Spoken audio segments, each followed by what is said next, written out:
Bismillahirrahmanirrahim. Alhamdulillahirabbil alamin wassalatu wassalamu ala asyrafil anbiya'i wal mursalin wa ala alihi wa sahbihi ajma'in. Rabbi shrah li sadri wa yassir li amri wahlul 'uqdatam min lisani yafqahu qawli. Ya, insyaallah. Assalamualaikum warahmatullahi wabarakatuh. Alhamdulillah, pagi ni kita berkesempatan lagi untuk sama-sama duduk untuk kita sama-sama perbaiki iman kita, meningkatkan iman kita, insyaAllah.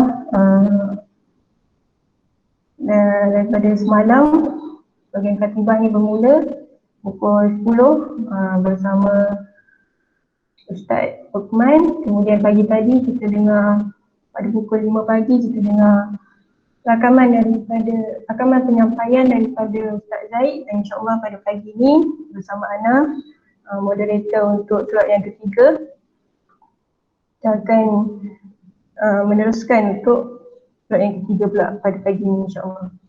Okay, insyaAllah tanpa Ana memanjangkan kalam, Ana perkenalkan dahulu penceramah kita pada pagi ini, insyaAllah. Nama beliau Ustazah Dr. Nurul Zakirah binti Mat Sin, berumur 35 tahun, berasal daripada Pulau Pinang dan sekarang menetap di Shah Alam, Selangor.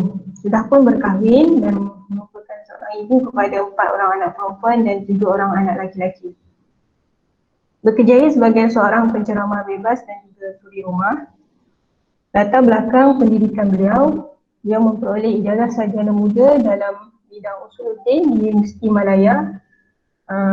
Kemudian beliau menyambung pelajaran di tingkat PhD di Universiti Malaya juga dalam bidang usuluddin. Okay, insyaAllah. Seterusnya pengenalan serba sedikit mengenai tajuk yang akan disampaikan beliau. Okay, tajuk beliau adalah menjadi keluarga berfungsi dalam Rumah Baharu. Akan insyaAllah dapat beberapa persoalan yang akan dirungkaikan dalam penyampaian beliau, insyaAllah. Yang pertama, apakah yang dimaksudkan dengan Rumah Baharu?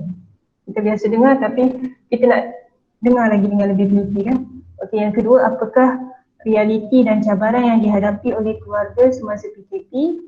Dan kemudian berdepan dengan Rumah Baharu adalah suatu yang mencabar. Justru kita ingin mendalami macam mana kita nak berdepan dengan Rumah Baharu tu.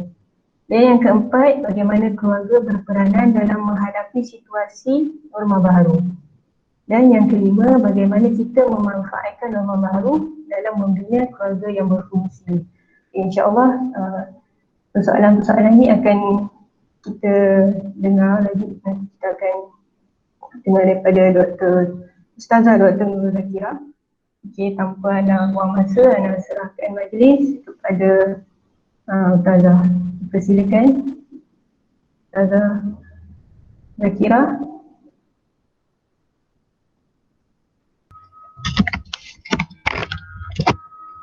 Bismillahirrahmanirrahim. Assalamualaikum warahmatullahi wabarakatuh. Jelas ke suara? Jelas. Terima kasih pada saudari moderator kita pada pagi ini. Alhamdulillah, syukur kita pada Allah SWT kerana kasih sayang Allah. Kita dapat peluang untuk duduk sama sebentar, untuk sama-sama kita refresh iman kita, untuk sama-sama kita perbaharui hari kita dengan mendekatkan diri kita kepada Allah, untuk kita dapatkan pengisian hati kita, agar hati kita sentiasa menjaga hubungan dengan Allah.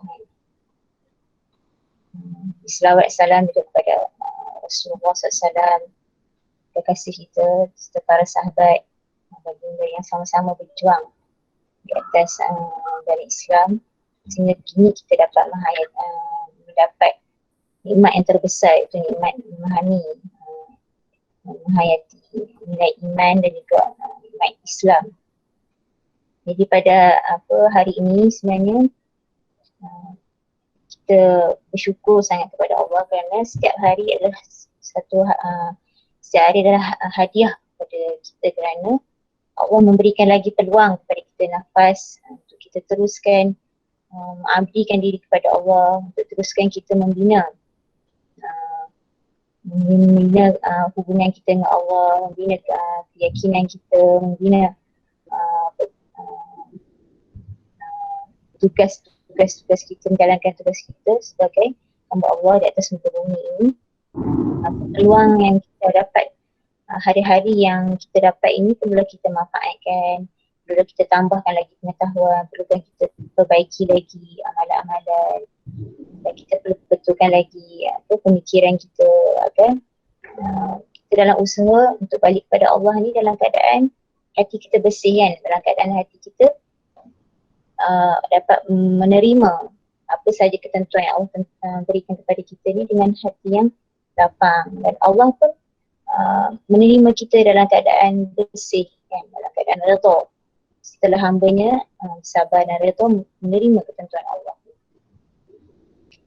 Jadi pada hari ini, pada pagi ini insyaAllah semua sahabat-sahabat kita segar kan, baru selesai program Qiyamul Lail pada pagi tadi. Jadi alhamdulillah, mudah-mudahan Allah terima semua amal-amal kita. Allah memberikan kita satu nafas yang baru, nafas iman kita segar kan, dapat kesegaran iman, mendapat hidayah, mendapat manisan dalam munajat kepada Allah SWT kan. Ini merupakan satu wasilah, salah satu wasilah ataupun perkara yang asas kita perlukan dalam hidup kita ni. Perkara yang utama ialah hati kita tu hidup kan, menghidupkan hati kan. Penting kerana manusia ni asasnya dia dapat meneruskan kehidupan dia, menjalankan tanggungjawab dia apabila ada kekuatan daripada iman tu. Kekuatan iman tu terletaknya, sasarannya pada hati kan. Jadi pentingnya hati ni untuk kita beri perhatian, untuk kita lihat, untuk kita baiki, untuk kita didik dia, asuh dia, untuk kita kuatkan dia dengan ayat-ayat Allah, untuk kita kuatkan dia dengan peringatan-peringatan yang penting daripada Al-Quran, daripada pengajaran daripada sirah-sirah Rasulullah SAW, orang yang telah berjuang kan, orang yang mendahului kita, yang kita dapat teladani bagaimana mereka ni bersungguh-sungguh menjalani kehidupan untuk mentaati perintah Allah, menjalani kehidupan berkorban kehidupan ni, segala harta sehingga ke nyawa untuk menyampaikan Islam, untuk menyampaikan nikmat yang kita sebut tadi, nikmat iman, nikmat Islam kan, sehingga pada hari ini kita dapat melakukan ketaatan kepada Allah, merasai kemanisan berada dalam hidayah Allah ni. Pentingnya hati itu. Hati itu perlu kita beri perhatian, untuk kita rawat, untuk kita didik dia, untuk kita beri makanan-makanan rohani yang baik. Kerana dengan itulah hati ni menjadi tempat pandangan Allah kan. Jadi insyaAllah tajuk kita pada pagi ini sebenarnya berkisar tentang menjadi keluarga berfungsi dalam norma baharu kan.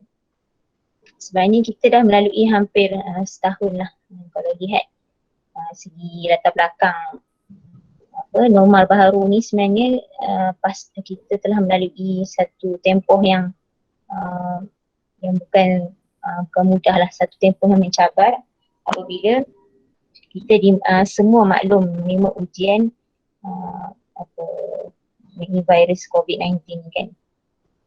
Apabila Allah datang ke satu ujian tu, maka Allah telah memberikan satu ketentuan kepada kita. Kerana Allah sebut dalam surah Hadid ayat 22 dan 23 ni, kalau kita sama-sama boleh semak ayatnya. A'udzubillahi minasyaitonir rajim. Ma asaba min musibatin fil ard wala fi anfusikum illa fi kitabin min qabl an nabra'aha. Inna dhalika 'ala Allah yasir. Ni surah Hadid ayat 22 yang bermaksud tidak ada sesuatu kesusahan ataupun bala bencana yang ditimpakan di bumi dan tidak juga yang menimpa diri kamu melainkan telah sedia ada di dalam kitab pengetahuan kami. Sebelumnya kami telah menjadikannya, sesungguhnya mengadakan yang demikian itu adalah mudah bagi Allah. Dan Allah sebut lagi dalam ayat seterusnya 23 tu, Allah kata, "Lakai la ta'saw 'ala ma fatakum wa la tafrahu bima atakum. Wallahu la yuhibbu kulla mukhtalin fakhur." Allah kata kat sini, apa tujuan ni? Supaya kamu diberitahu tentang perkara yang musibah sekali yang berlaku di atas muka bumi ni, yang berlaku, yang menimpa kepada kamu ni, semuanya telah tertulis. Allah dah tentukan, kan? Allah dah tertulis dalam kitab ni, dalam pengetahuan Allah. Sebelum lagi Allah menjadikan kita ni, menjadikan langit dan bumi ni. Dan Allah kata itu mudah bagi Allah, kan? Allah kata supaya kita ni tak rasa putus asa ataupun tidak bersedih hati. Bila kita tahu tentang Allah yang Maha Perancang, Allah yang Maha Berkuasa, yang memberikan, menentukan sesuatu keadaan kepada kita ni, mentakdirkan suatu ujian ataupun musibah yang berlaku pada kita ni, maka kita sebagai orang-orang beriman ni, maka kamu tidak akan bersedih hati dengan apa yang telah luput daripada kamu. Allah kata supaya kita ni bila kita tahu tentang semua yang berlaku di atas muka bumi Allah ni adalah di bawah perancangan, di bawah ketentuan Allah SWT, maka kita akan rasa redha, kita akan rasa tenang dan berlapang dada dengan apa yang telah Allah tentukan untuk kita. Maka kat situ kita akan rasa Allah nak ajar tentang nilai keimanan pada kita, nilai kita bergantung harap pada Allah, supaya kita tidak rasa jika kita diambil nikmat kesihatan ataupun kita sakit, kan, maka kat situ kita dapat berlapang dada. Tidak akan rasa itu bukan satu musibah, tapi bahkan ia satu nikmat yang mana kita terus rasa berharap pada Allah. Kita rasa inilah perhatian Allah yang Allah berikan kepada kita, kan. Kerana dalam satu hadis disebutkan jika Allah mencintai satu kaum tu, maka akan ditimpakan ujian kepada mereka. Maka sebenarnya itu tanda-tanda yang bahawasanya Allah mencintai seseorang, maka Allah akan mengujinya. Setiap kita ada medan ujiannya, ada lapangan ujiannya. Ataupun kata lain, kalau dalam kes situasi kita sekarang yang berdepan dengan ancaman ataupun situasi COVID ni, maka situasi norma baru ni, maka sebenarnya kita ni berdepan dalam ujian yang sama, cuma bagaimana kita mendepani itu berbeza-beza. Respon daripada setiap kita yang berdepan dengan ujian yang sama ini berbeza-beza. Di situlah Allah menilai kita. Maka kat sini Allah kata supaya kita tak terlalu bersedih apabila Allah memberikan kita ujian tersebut. Luput, maksudnya sesuatu yang hilang daripada kita. Mungkin ada di kalangan kita yang hilang pekerjaan, yang hilang orang yang disayangi, kan, yang diuji dengan kesihatan, dengan dengan kesakitan. Dan mungkin ada orang yang hilang punca pendapatan, kan, ekonominya merudum. Dan ada orang hilang harta benda, kan, tempat tinggal kurang segi keperluan yang biasanya yang biasanya ada, Allah uji dari sudut kekurangan. Dan mungkin ada sebahagian orang yang juga diuji dengan kebimbangan, kan. Sebelum ni hidup kita lapang, tenang, kan, nak keluar bertemu siapa saja tanpa halangan. Tapi bila kita diuji dalam keadaan virus ni, masing-masing berhati-hati, kan, satu sama lain, kan. Jadi rasa ada setengah orang yang tidak mampu mengawal perasaan tu, mungkin wujud kebimbangan yang berlebihan, kan. Jadi kat situ bagaimana setiap daripada kita ni merespon ujian yang Allah berikan ni, bagaimana untuk kita hadapi, kita menampak ni semua adalah atas kasih sayang Allah untuk kepada manusia, untuk kembali berfikir bukan pada ujian tersebut, tapi berfikir kepada sang pemberi ujian tu, itu Allah SWT. Betapa Allah ni Maha Berkuasa, dan kita sebagai hamba ni sangat lemah dan perlunya pergantungan pada Allah pada setiap keadaan. Sama ada kita diberi ujian dalam keadaan nikmat Maksudnya nikmat yang kita suka lah, yang kita suka, sihat, nikmat dengan adanya harta benda, kecukupan, nikmat adanya ketenangan kan, tiada situasi peperangan. Jadi kadang-kadang sekarang sebenarnya manusia ni berperang kan, nampak Allah uji dari sudut virus tu kan, nampak macam kita berperang dengan suatu musuh yang tidak nampak kan. Tapi sebenarnya Allah sebutlah mudah kan situasi ni, kita sini memang dah berperang dengan musuh yang tak nyata, itu syaitan kan. Allah sebut sebagai musuh yang nyata. Jadi sebenarnya ini banyak ibrah yang kita dapat ambil daripada peristiwa COVID ni kan. Sebenarnya maksud norma baharu ni, jawab soalan tadi, intro ni panjang juga. Sebenarnya adalah sesuatu yang, norma baharu ni suatu perkara yang kita anggap tak normal lah kan. Tapi telah menjadi hal yang kebiasaan yang kita perlu biasakan, kebiasaan yang baharu. Kan sebelum ni antara perkara-perkara yang kita biasalah macam saya sebut tadi kan, perkara yang mungkin kita bersilaturahim kan, kita menziarahi orang ramai, kita biasa dengan hal-hal sosial. Bila berjumpa kita mengamalkan sunnah bersalam kan. Maka ketika normal baharu ni kita terpaksa menangguhkan untuk bersalaman, hanya meletakkan tangan di dada tu kan. Dan kita perlu menghadkan majlis silaturahim secara besar-besaran kan, kenduri kendara. Mungkin kita limitkan, kita hadkan, ataupun ada setengah-setengah negeri tu memang yang zon merah memang terpaksa langsung tak boleh berkumpul kan. Jadi kalau segi majlis kenduri akad nikah hanya di tempat ni saja, majlis agama saja kan. Jadi perkara yang tersebut merupakan perkara yang di luar jangkaan kita lah kan, luar daripada kebiasaan kita, yang perlu kita hadapi dan juga sesuaikan. Dan peluang pekerjaan juga semakin berkurangan apabila banyak sekarang ni menggunakan media online kan, berbanding menggunakan tenaga manusia. Ini semua situasi ni adalah cabaran-cabaran lah yang perlu kita berdepan kan. Tapi yang saya ingin menyatakan tadi, Allah sebut tadi kan dalam surah Hadid ayat 22 dan 23 tadi, Allah kata supaya kita tak sedih. Allah dah beritahu siap-siap yang apa yang ujian yang Allah berikan, sebenarnya musibah yang menimpa kita ni adalah telah tertulis, Allah yang rancang dan Allah tentukan. Maka bila kita dah tahu kan, orang beriman yang tahu yang Allah punya kekuasaan yang menentukan semua ni, maka kita tak akan rasa terlalu bersedih.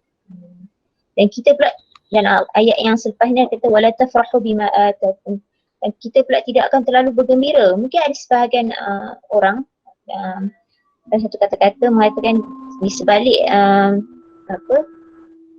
risiko tu ada peluang kan. Mungkin dalam keadaan manusia banyak tersepit kan, terhimpit dengan konflik yang berlaku sekarang ni, ada juga orang-orang lain yang mendapat kesempatan, peluang kan. Mungkin dari sudut perniagaannya, dari sudut untuk memberi khidmat kesihatannya kan. Mungkin dari sudut tu ada setengah-setengah orang yang ada mendapat kemudahan kan.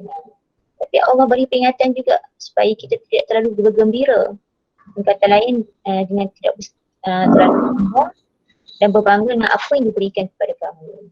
Allah jelaskan kat sini sebenarnya kita nampak ada dua elemen kat sini. Yang pertama, kehidupan kita ni tidak boleh terlalu bersedih hati dan tidak pula terlalu bergembira ataupun sombong setelah kita mendapat nikmat. Allah kata. Dan Allah sebut Allah tidak suka pada tiap-tiap orang yang sombong, takbur, lagi membangga diri.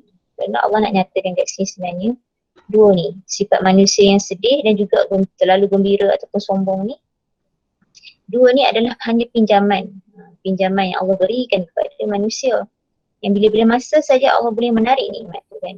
Nikmat kita sihat sekarang, bila masa saja Allah boleh memberi kita sakit kan. Nikmat kita ada masa lapang kan, kita boleh meluangkan, menggunakan waktu kita bersama keluarga kan. Dalam tempoh KP ni, tempoh perintah berkurung ni, ada beberapa SOP yang kita perlu ikuti. Maka di situ ada peluang-peluang sebenarnya ni, jika mata hati kita ingin melihat kepada kebaikan, maka ada banyak peluang yang perlu kita manfaatkan sebenarnya kan.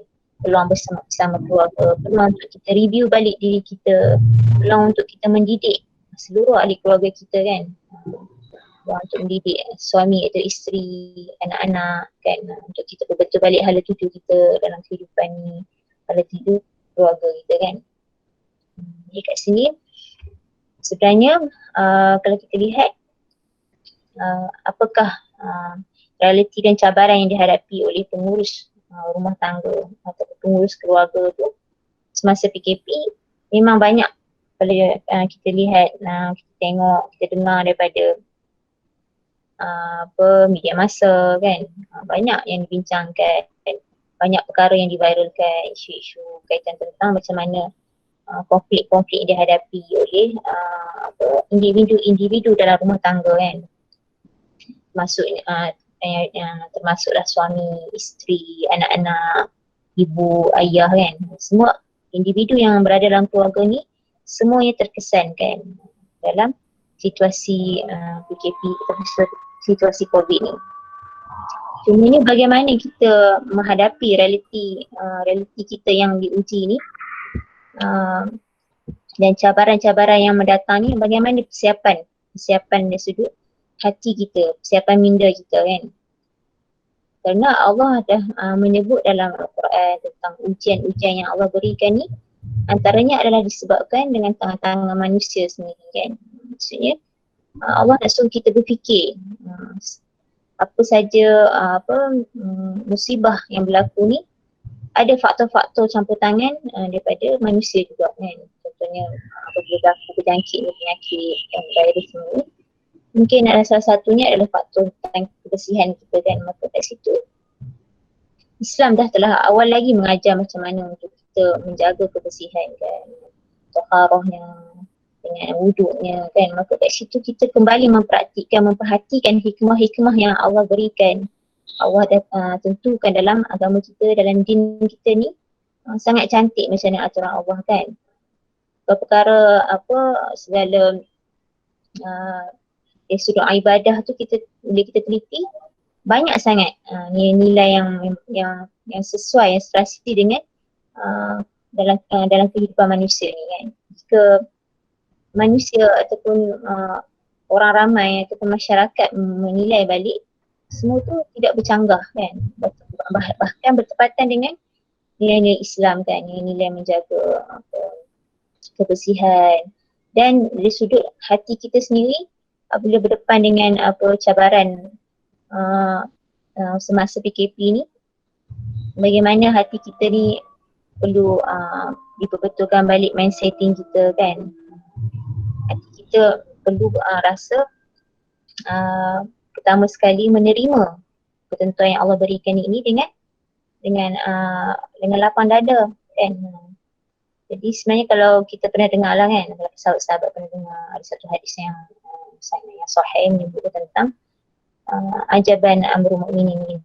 Nabi Rasulullah SAW sangat kagum ataupun kagum ataupun hairan kan.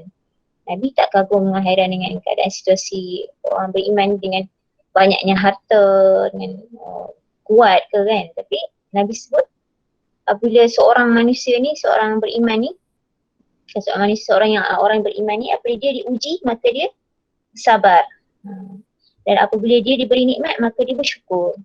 Jadi Nabi nak nyatakan kat sini satu sifat yang sangat mengagumkan. Jadi macam ni lah ciri-ciri orang beriman dalam apa situasi kehidupan yang dilalui, sama ada situasi tu suatu perkara yang menyenangkan bagi diri dia kan, yang menyeronokkan diri dia, satu nikmat kan, maka dia bersyukur.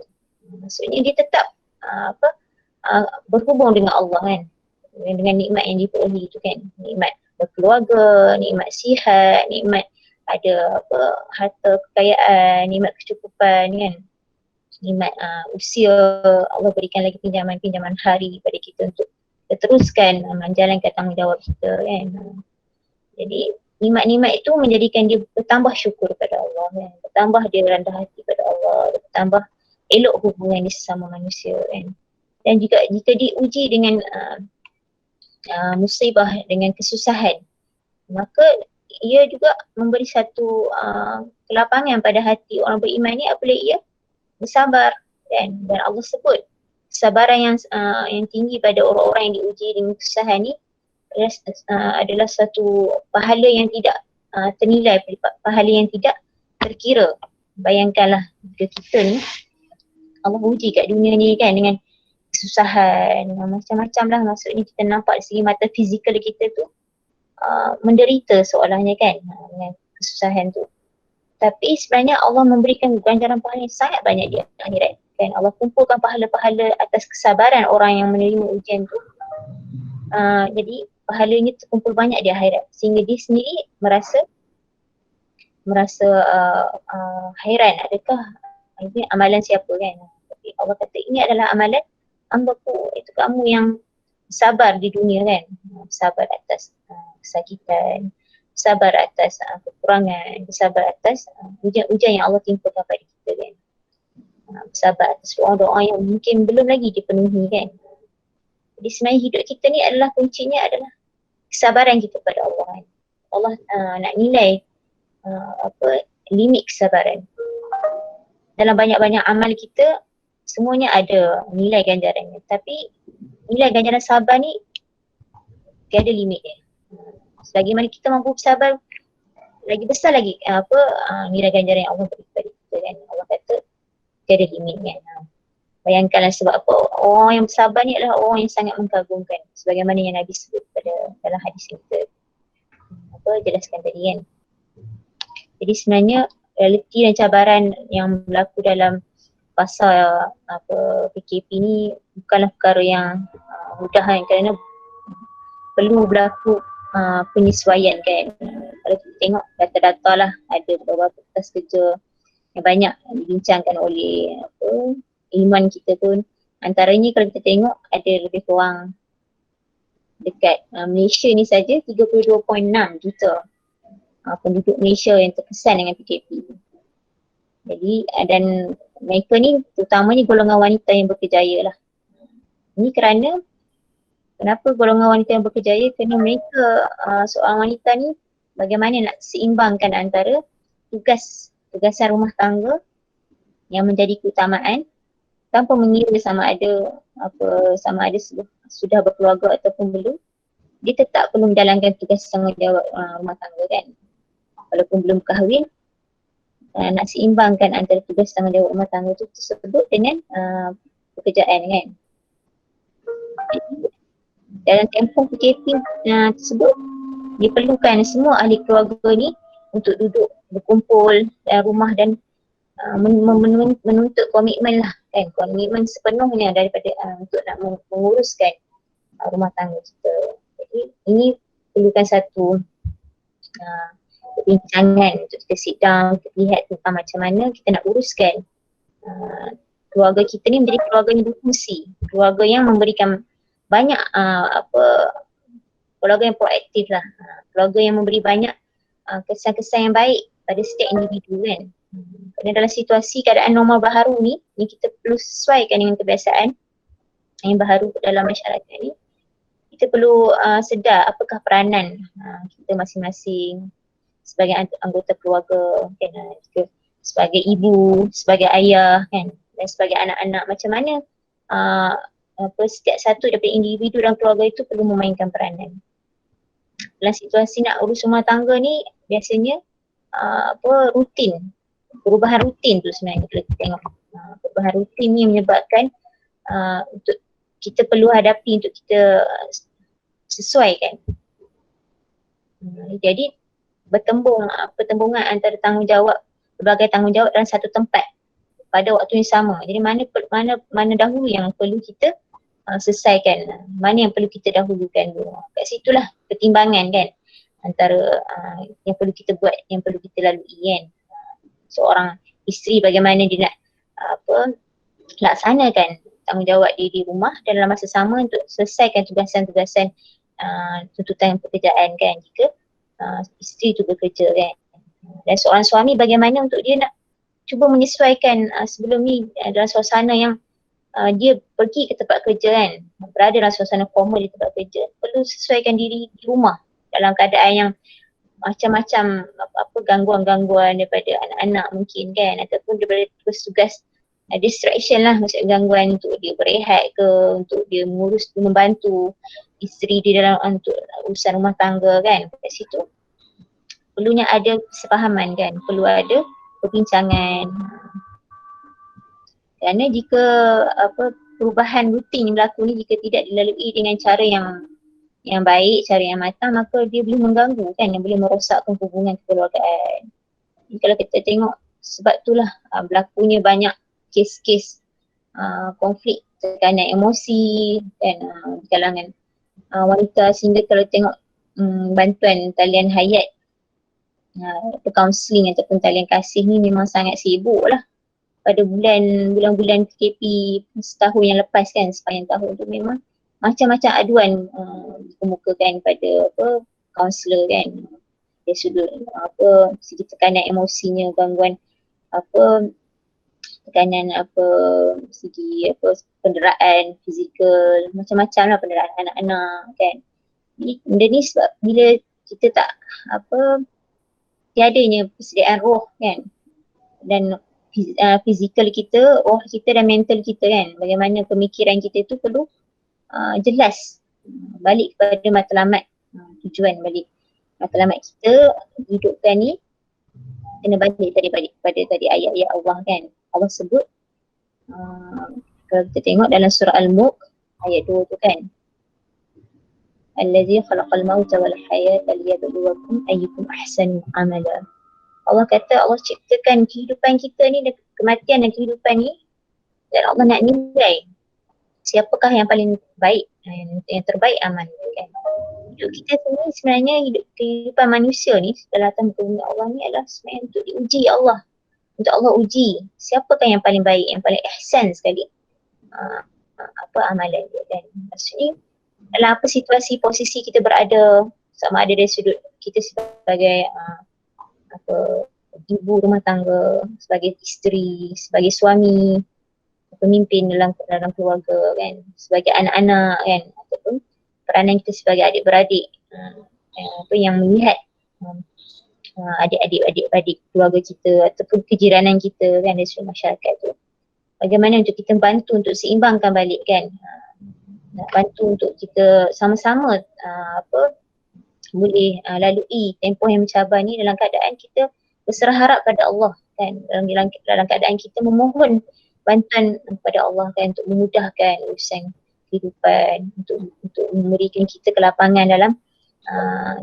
apa dalam hidup berdepan hari-hari dalam kehidupan norma baharu ni kan. Jadi sebenarnya sama-sama perlu mainkan peranan kan. Isteri, suami, anak-anak kena duduk sama dan berbincang. Dan yang pertama sekali yang perlu kita lakukan adalah perbetulkan semula matlamat kehidupan tadi yang saya sebut tadi lah daripada surah Al-Mulk tu. Kita kena jelas tujuan kehidupan ni adalah untuk Allah uji setiap kepada kita amal kita ni. Amal kita sebagai seorang ayah, tanggungjawab kita sebagai seorang ayah yang memimpin keluarga tu, kat situlah kita perlu review balik, muhasabah balik macam mana kita perlu membantu meringankan apa tanggungjawab isteri yang di rumah tu kan, apabila ayah tu perlu berada di rumah kan, tidak dapat keluar bekerja kan macam biasa. Jadi dia kat rumah tu macam mana segi timbang rasa seorang apa ayah dalam masa sama bertanggungjawab mengumpulkan semua ahli keluarga untuk duduk, untuk banyakkan waktu yang bersama. Sebagai contoh, merutinkan waktu makan bersama, waktu solat berjemaah kan, dan adakan peruntukan waktu yang khusus untuk Al-Quran kan. Kerana pentingnya kita perlu dapat bekalan daripada Al-Quran. Tempoh macam ni lah kita tengok ramai masyarakat sekarang untuk berusaha mengikuti kelas-kelas online kan. Antaranya yang penting adalah kelas-kelas untuk memahami Al-Quran. Kerana apabila kita dapat bekalan daripada Al-Quran tu, di situlah kita akan ada kekuatan, kepahaman tentang matlamat kehidupan kita ni sebagai hamba Allah kan. Untuk kita jalani kehidupan kita ni dalam keadaan ada panduan kan. Kerana Al-Quran ni adalah sebagai Allah turunkan sebagai kitab huda kan, petunjuk. yang menjadi kitab syifa. Syifa bagi dada manusia kan. Syifa penyembuh bagi segala penyakit dalam dada-dada manusia. Jadi manualnya sudah ada kan. Allah sudah bekalkan pada kita panduan. Dan panduan itu daripada Al-Quran. Jadi dalam fasa tempoh kita berada dalam keluarga kebersamaan kita dalam tempoh PKP ini, sepatutnya seharusnya kita manfaatkan untuk kita duduk rancang aktiviti-aktiviti untuk menghidupkan bi'ah solehah dalam keluarga kita kan. Melalui program-program online seperti tadabbur Al-Quran kan, kena duduk, kena bincang, kena jadikan satu program kewajipan apabila kita, hati-hati kita diingatkan dengan ayat-ayat Allah ni, maka kat situlah sumber kekuatan yang paling jitu sebenarnya. Apabila hati kita ni diberikan bekal-bekal daripada ayat-ayat Allah, peringatan-peringatan daripada Allah, ancaman-ancaman daripada Allah, maka kita akan sedar kan, kita akan nak berubah, nak perbaiki diri, nak perelokkan keadaan, kita akan termotivasi untuk memberi berbanding untuk kita menerima kan, untuk kita memberi daripada untuk kita menuntut kan, menuntut hak. Jadi kat sini peranan dalam keluarga itu sendiri antaranya yang perlu dimainkan oleh ibu dan ayah ni. Macam mana untuk nak kontrol seluruh ahli keluarga ni duduk dan merancang aktiviti, dan perkara yang menjadi kewajipan utama adalah sumber daripada Al-Quran. Ada satu masa untuk kita duduk, untuk kita tafakuh Al-Quran tu, untuk kita dengar kuliah-kuliah yang tadabbur daripada ilmu-ilmu yang dapat mengupas ayat-ayat Allah ni kan. Kemudian peluang PKP ni jugalah kita perlu manfaatkan untuk belajar dan faham ilmu-ilmu din yang lain kan. Mungkin sebelum ni sebab tuntutan pekerjaan ataupun menjalankan mencari nafkah, maka mungkin masa untuk keluarga tu kurang kan, mungkin untuk para ayah kan ataupun para suami kan.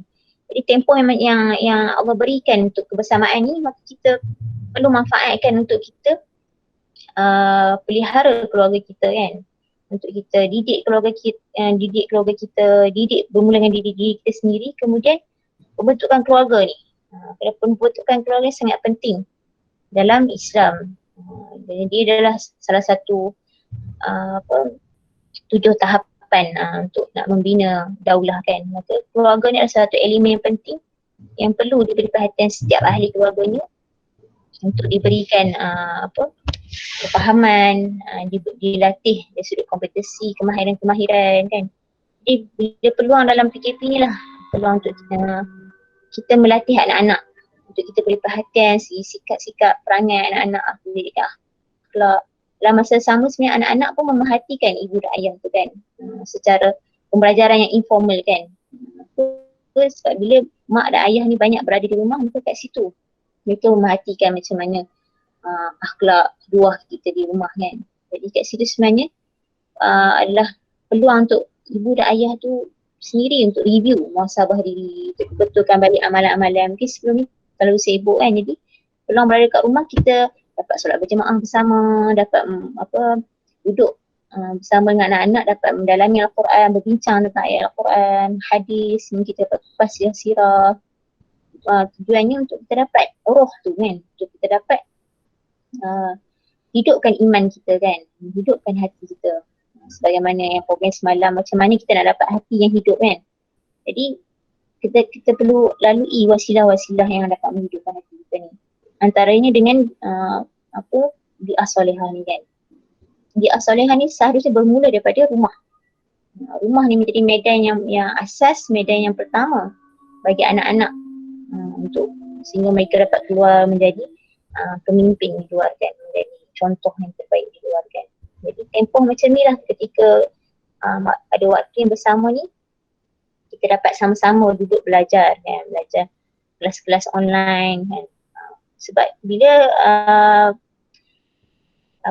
situasi online ni, kita tak ada terbatas dari sudut geografi. Mungkin daripada luar negara ke daripada mana-mana seluruh pelosok dunia kita dapat akses nak belajar ilmu dia kan. Sekarang ni macam-macam ada peluang kan untuk kita search atau tak ada kan, kelas-kelas online, kelas bersanadnya, kelas talaqinya, kelas tadabbur Al-Qurannya, dari sudut untuk meningkatkan fikrah kita kan, untuk sakofah kita segi bekalan Al-Quran tu. Dalam masa sama kemahiran-kemahiran yang lain lah kan, kita dapat belajar sikit apa teknik-teknik untuk mungkin pengurusan bisnes ke, pengurusan apa-apalah, maksudnya pun peluang boleh belajar daripada online. Jadi peluang yang ada ni perlu kita ambil manfaat untuk membina rangkaian alam maya ni untuk mencari pengisian sebanyaknya untuk diri kita dan anak-anak. Kerana kalau kita tak merancang untuk diri kita dan anak-anak, maka kita biarkan begitu saja, maka jadilah akan mengambil tempat untuk merancang. Dia ada cabaran yang lain lah, sebab bila dalam keadaan situasi sekarang memang manusia banyak bergantung pada teknologi kan, teknologi online ni kan, teknologi media. Maka kat sini kita kena berhati-hati kan dengan musuh yang tak nyata tu, musuh yang tak nampak tu, iaitu syaitan kan dan hawa nafsu kan. Syaitan akan mengambil kesempatan dia untuk merosakkan kan, dengan bahan-bahan kan, bahan-bahan yang merosakkan hati, merosakkan iman. Jadi kat sini lah kita perlu hati-hati, kena semak pilihan yang kita buat tu untuk diri kita, dan pilihan kita kena selalu check anak-anak kita kan, anak-anak kita, ahli keluarga kita, apa yang mereka selalu pegang dan tengok tu kan, kat telefon, kat laptop kan. Itu penting, kerana kalau kita tak rancang, maka jahiliah akan merancang anak-anak ni yang boleh merosakkan.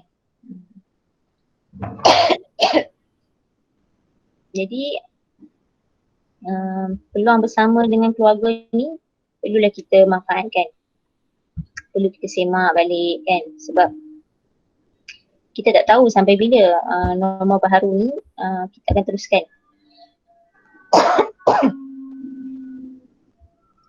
Jadi untuk secara ringkasnya saya ingin mengingatkan pada diri saya sendiri dan juga pada sahabat-sahabat semua, apa saja ketentuan yang Allah berikan kepada kita ni sebenarnya ada banyak hikmah dia. Jadi tinggal saja kita mendepaninya, meresponnya dengan cara dengan cara yang baik ataupun dengan cara yang buruk kan. Allah kata dalam surah Asy-Syams, Allah memberikan mengilhamkan jalan jujur dengan takwa. Maka pilihan di tangan kita. Allahu a'lam. Okey, insya-Allah. Terima kasih kepada Ustazah Dr. Nur Zakira atas penyampaian beliau sebentar tadi. Banyak kita dapat daripada apa yang beliau sampaikan. Antaranya yang nak boleh simpulkan adalah bila kita nak jadikan keluarga kita ni berfungsi, jadi semua ahli keluarga tu memainkan peranan. Isteri ada peranan dia, suami ada peranan dia, anak-anak pun ada peranan tersendiri untuk kita sama-sama seimbangkan, harmonikan keluarga kita dalam tempoh PKP ni kan. Dan antara yang lainnya adalah kita kena banyakkan waktu bersama. Ini adalah peluang kita, bila kita dah kena duduk kat rumah ni, kita ambillah peluang ni untuk kita duduk bersama, tetapkan waktu yang khusus untuk kita baca Al-Quran dan tadabbur Al-Quran bersama dengan keluarga. Okey, seterusnya Ana serahkan majlis kepada Makcik Aminah Nordin untuk menyampaikan kalimah akhirah bagi program Katibah ni. Persilakan Makcik Aminah. Jazakillah khairan katsira Ustaz Nadira selaku pengacara majlis pada pagi ini. Auzubillahi samil alim minasyaitonir rajim. Bismillahirrahmanirrahim. Alhamdulillahirabbil alamin. Wassalatu wassalamu ala asyrafil anbiya wal mursalin sayyidina Muhammadin wa ala alihi wa sahbihi ajma'in. Rabbi shrahli sadri wa yassirli amri wahlul 'uqdatam min lisani yafqahu qawli. Allahumma salli ala sayyidina Muhammad wa ala ali sayyidina Muhammad. Ya sahabat-sahabat yang dirahmati Allah, Assalamualaikum warahmatullahi wabarakatuh. Waalaikumsalam. Jadi alhamdulillah ya, kita mengaturkan sendiri kesyukuran kita kepada Allah Subhanahu Wa Taala kerana atas rahmat dan kasih sayang Allah ya, kita dapat bertemu dan berkumpul walaupun secara maya dalam satu program yang dirancang bermula daripada semalam lagi sehinggalah ke hari ini. Jadi mudah-mudahan Allah SWT menggunakan kita keberkatan dan keredaannya, insya-Allah. Jazakillah khairan katsira kepada penceramah kita pada pagi ini, Ustazah Dr. Nurul Zakirah, kerana sudi melapangkan masa menerima jemputan kami dan berkongsi ilmu dengan kami. Jadi alhamdulillah satu perkongsian yang sangat relevan dengan keadaan sekarang, norma baru. Mudah-mudahan kita sama-sama dapat praktikkannya dalam kehidupan kita, insya-Allah, dalam menjalani kehidupan keluarga kita, insya-Allah. Mudah-mudahan ilmu yang dikongsikan itu mendapat keberkatan dan keridaan Allah. Jadi Ana mewakili penganjur program ini mengucapkan jazakumullah khairan katsira kepada semua antum atas kerjasama dalam menjayakan program ini. Jadi semoga perkongsian ilmu yang kita dapat dalam program ini oleh para penceramah dapat kita manfaatkan bersama bagi menggerakkan hati kita dalam melaksanakan amal-amal soleh dan untuk meningkatkan lagi tarbiyah zatiah kita. Semoga latihan yang kita lalui bersama dalam program ini, latihan bangun malam bersama keluarga, menghidupkan malam-malam dengan beribadah kepada Allah SWT, dapat kita teruskan dalam kehidupan kita sebagai bukti kecintaan kita kepada Allah SWT. Semoga Allah kurniakan kita hati yang baru, hati yang hidup, hati yang sentiasa beriman kepada Allah SWT. Semoga kita juga tergolong sebagai orang-orang yang dimuliakan oleh Allah SWT, insya-Allah. Jadi hubungan kita yang kuat dengan Allah SWT ni sangat penting sebagai persediaan kita untuk memikul tugas dan tanggungjawab yang besar, tugas dan tanggungjawab dakwah dan tarbiyah. Jadi kita perlukan persediaan yang cukup besar juga mendekatkan diri kita dengan Allah, membina hubungan kita dengan Allah supaya kita ada kekuatan untuk melaksanakan tugas dan tanggungjawab yang besar ini, insya-Allah. Jadi tahniah juga kepada semua AJK pelaksana yang telah bertungkus lumus mengendalikan program ini secara maya. Jazakumullah khairan katsira. Semoga segala usaha-usaha antum penat lelah dari semalam lagi ataupun sebelum lagi kita dah merancang daripada awal lagi, semoga dibayar oleh Allah SWT dengan keberkatan dan keredaannya, insya-Allah. Jadi Ana bagi pihak pengajar juga memohon maaf kepada semua sahabat dan sahibah sekiranya ada kekurangan dan kelemahan di sana sini dalam program ini, dalam mengendalikan program ini. Semoga ianya akan dapat diperbaiki dari masa ke semasa, insya-Allah, program-program yang akan datang. Jadi Ana rasa setakat itu dulu. Ana mohon maaf pada semua sahabat sahibah. Jadi setakat itu, insya-Allah. Wabillahi taufiq wal hidayah. Assalamualaikum warahmatullahi wabarakatuh. Terima kasih kepada Cik Amila Nordin atas ucapan kalimah akhirah sebentar tadi.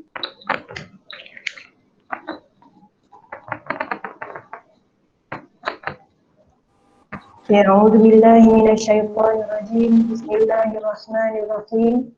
Alhamdulillahi rabbil alamin wassalatu wassalamu ala asyrafil anbiya'i wal mursalin wa ala alihi wa sahbihi ajma'in. Allahumma innaka ta'lam anna hadhihi al-qulub qad ijtama'at ala mahabbatik waltaqat ala ta'atik wa tawahhadat ala da'watik wa ta'ahadat ala nusrati syari'atik. فوثق اللهم رابطتها وأدم ودها واهدها سبلها واملأها بنورك الذي لا يخبو واشرح صدورها بفيض الإيمان بك وجميل التوكل عليك وأصلها بمعرفتك وأمتها على الشهادة في سبيلك إنك نعم المولى ونعم النصير. اللهم آمين. وصلى الله على سيدنا محمد وعلى آله وصحبه وسلم والحمد لله رب العالمين. آمين آمين يا رب العالمين. Jadi sebelum kita akhiri program kita pada pagi ini, sekali lagi Ana ingatkan para peserta untuk mengisi Google Form maklum balas. Dan sebelum Ana hadiri program kita pagi ini, Ana wakil daripada pihak Urustia Katibah Umum ingin memohon maaf sekiranya terdapat kesilapan dan kekurangan daripada pihak kami, dan Ana juga wakil daripada pihak moderator Ana dan moderator yang pertama ingin memohon maaf sekiranya kami terkasar bahasa atau tersilap kata, dan sekiranya terdapat penambahbaikan ataupun komen boleh isi di Google Form yang disediakan. Dan kami juga ingin mengucapkan terima kasih yang tidak terhingga kepada kepada semua peserta yang mengikuti program yang kami anjurkan ini, dan kepada semua hostia yang bertungkus lumus menjayakan program ini insyaAllah. Kemudian kita tutup dulu majlis kita dengan tasbih kafarah dan surah Al-As.